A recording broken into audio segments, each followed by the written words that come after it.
fourth sports vlog, and it's going to be of Game 3 of Miami and Spurs of the NBA Finals. If you got to see it, you guys saw a great game, as usual. Great game by the Spurs. It was a great game by the Heat, too. Spurs just outplayed them. Spurs won the game at 111 to 92. So, again, I'm using CBS Sports as a reference for stats and all that stuff. So let's get down to business here. Well, let's just start off. LeBron, she got off to a hot start for the Miami Heat. Scored 14 of the first 20 of their first 20 points, which is just unbelievable. And that's in the first quarter too. But he had a little challenge against them, and that's a little guy named Kawhi Leonard. And as I said in my last sports vlog, if the Spurs want to win, him and Danny Green and Boris Diaw have to show up, and show up is what they did tonight. And Kawhi Leonard just had a career night for him. And he went, in the first half, he went 6 of 7 the first half. And, yep, he went 6 of 7. Went 6 of 6 at one point, and had 18 points in the first half, which is just a phenomenal game. And in the second half, he just continued to dominate, and he ended up 10 of 13 from the field with a total of 29 points, 2 assists, and 4 rebounds. And in the games 1 and 2 combined, he had 18 points. So he had as many points in the first quarter as he did in the total in the last 2 games combined. So what a great game by Kawhi Leonard. And another guy, like I said, Danny Green, he showed up, and he was great on defense, I gotta say. I think he had 4 steals. He had 15 points, 3 assists. No, he had 5 steals. Correct me. And he went 7-8 from the floor. So you can't fault Miami for the great offense that the Spurs provided. And I didn't even mention Tim Duncan, who had 14 points and 6 rebounds, and Tony Parker added 15 points and 4 assists. So those guys were just played together well, and they were great on the floor. And one from an offense that in the first half they were unbelievable. They shot 75.8% from the floor, which is an NBA record for an NBA final game.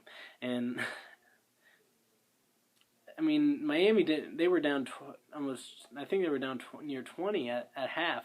They were down 71 to 50 at halftime, and they shot 58%. So you can't fault the team for shooting that well too.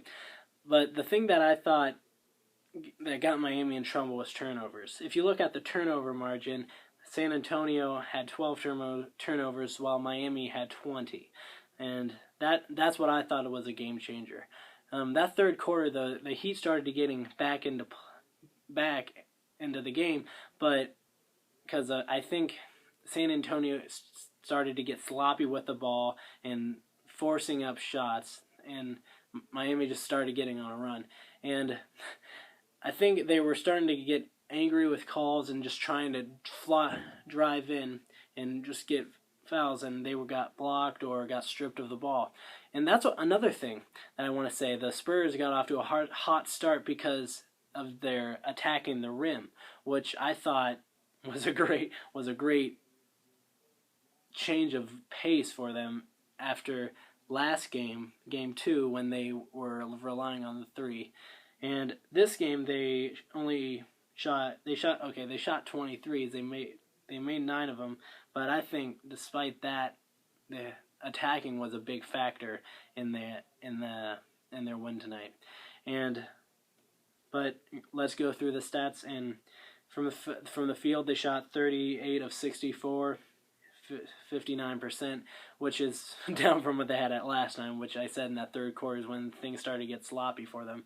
And But both teams got to the line a good amount of times. Miami got to the line 24 times, 18 out of 24 from the line.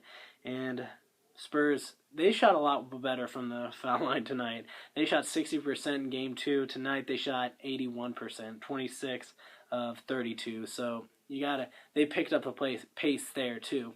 And the LeBron, let's talk about him for a little bit. He had a great game. Started off hot, 14 points in that first quarter. Then started to slow down a little bit. He finished with 22 points. I didn't think he shot as much as he should have shot, and he was 9 of 14, which because it was only him and Dwayne Wade really that I thought really showed up, and he had 22 points, 7 rebounds, and 5 boards, but add 5 steals to that too, but Rashard Lewis was a hidden talent too, and I didn't think Chris Bosh played that great of a game. He didn't. It's not that he played a bad game. It's that he didn't really shoot the ball. He only shot the ball 4 times, but that's what I thought that were the major contributors. You correct me if I'm wrong, but the thing that the Heat don't really do, they don't really use their bench. They rely on the 5 and a couple other guys, which I think the San Antonio, they have a fantastic bench players, and they didn't. Even the bench for the Spurs didn't really show up tonight. It was mainly the 5-on-5, I think, but for the Spurs, the different thing in their bench is that I think their bench players contributed a lot more than what the Miami bench players did. And Manu Ginobili and Tiago Splitter, I guess that guy's got to get some attention, because he came in at one point in the game and he just brought the intensity, and he had 6 points for 4 rebounds, but he also had 1 assist, but I think that assist that he had was a big assist in starting a run for them. So that's the main thing I thought about Game 3. I'm excited to see what happens to see how the Heat respond in Game 4, and let's hope this all goes well. So thanks for watching. Hit that like button and subscribe to my channel if you want. See you guys. See you for Game 4.